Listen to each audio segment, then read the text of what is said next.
kegagalan panen telah terjadi pada kelompok tani merah delima. Kegagalan tersebut disebabkan oleh kurangnya akses petani terhadap akses penunjang produktivitas pertanian. Kegagalan tersebut menyebabkan rendahnya pendapatan petani pada masa panen tersebut. Di sisi lain, pada kelompok tani putih melati terjadi peningkatan pendapatan yang signifikan karena telah menerapkan salah satu metode pertanian. Kemudian telah terjadi proses social learning antara kelompok tani merah delima dengan putih melati untuk meningkatkan hasil pertanian. Ibu-ibu, kan ini udah musim panen. Gimana kemarin hasil panennya? Kok punya saya itu hasilnya nggak banyak ya, Bu? Kalau punya saya sih, saya kemarin juga panen, Bu.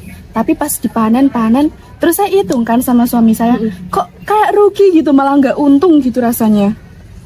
Waduh Bu, sama saya juga.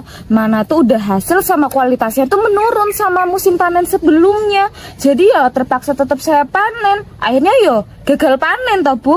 Tapi tadi waktu saya kesini kan saya lewat KWT Putih Melati. Mereka kok kayak sumringah banget. Apa mereka nggak gagal panen ya Bu? Pesugihan nggak sih Bu mereka tuh?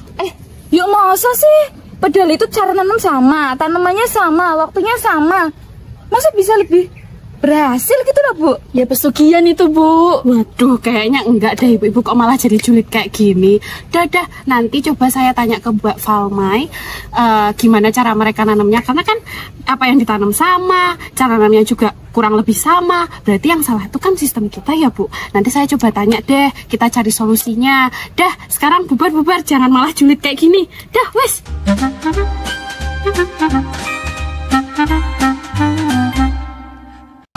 Mbak Falmai, saya boleh mampir nggak ikut lihat-lihat tanamannya? Monggo Bu. Sini. Ada apa Bu? Nggak ada apa-apa sih, saya cuma pengen lihat-lihat aja, pengen ngobrol sama Mbak Falmai. Gimana kemarin panennya Bu? Punya saya berkurang loh Bu. Duh, sama ya, saya juga.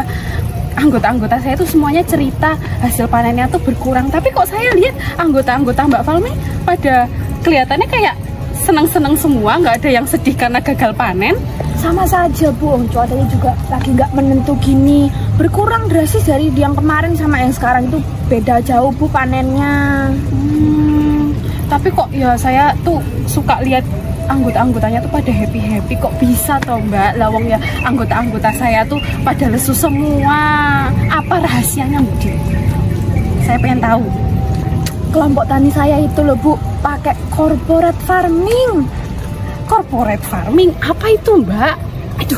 Pokoknya corporate farming itu tuh nanti yang bisa menekan pengeluaran kelompok tani saya Bu.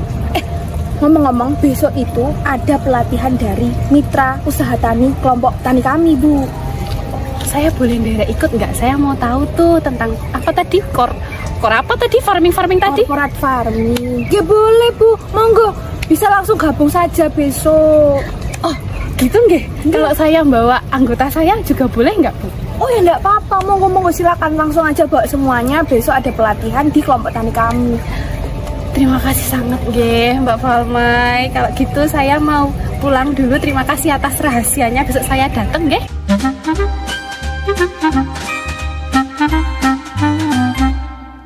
Ini Pak, ini ada KWT dari Merah Delima ini.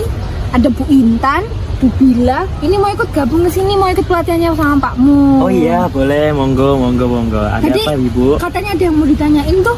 Monggo Bu Intan, langsung aja. Iya, jadi gini Pakmu. Sebelumnya perkenalkan, saya dari KWT Merah Delima. Jadi gini, kemarin itu anggota saya itu ngeluh, kok musim panen ini tuh hasilnya tuh gagal gitu. Pas saya tanya ke kelompok tani ini tuh katanya gagal juga, tapi kok mereka bisa tetap sejahtera aja gitu. Nah, saya tuh penasaran, katanya kemarin itu di sini menerapkan corporate farming. Nah, itu tuh apa, Mbok? Minta tolong penjelasannya gitu. Oh iya, boleh. Jadi corporate farming atau korporasi pertanian ini itu tuh merupakan praktik pertanian yang biasanya berkolaborasi dengan perusahaan besar atau organisasi besar. Bapak ada punya beberapa tips. Yang pertama tuh yang paling penting pengorganisasian. Nah, pengorganisasian ini yang dimana sebelum memulai corporate farming, ibu-ibu pentingnya adalah mempunyai relasi dengan cara bergabung dengan beberapa kelompok atau organisasi agar tidak fokus pada satu titik saja dan punya stakeholder yang banyak. Terus yang kedua, itu perlu adanya perencanaan. Nah, sebelum memulai corporate farming, ibu-ibu bisa membuat rencana dulu. Yang pertama itu bisa strategi pertumbuhan, manajemen anggaran keuangan, dan yang ketiga adalah prediksi keuntungan ke depannya. Step yang ketiga, itu bisa ibu-ibu mencari modal.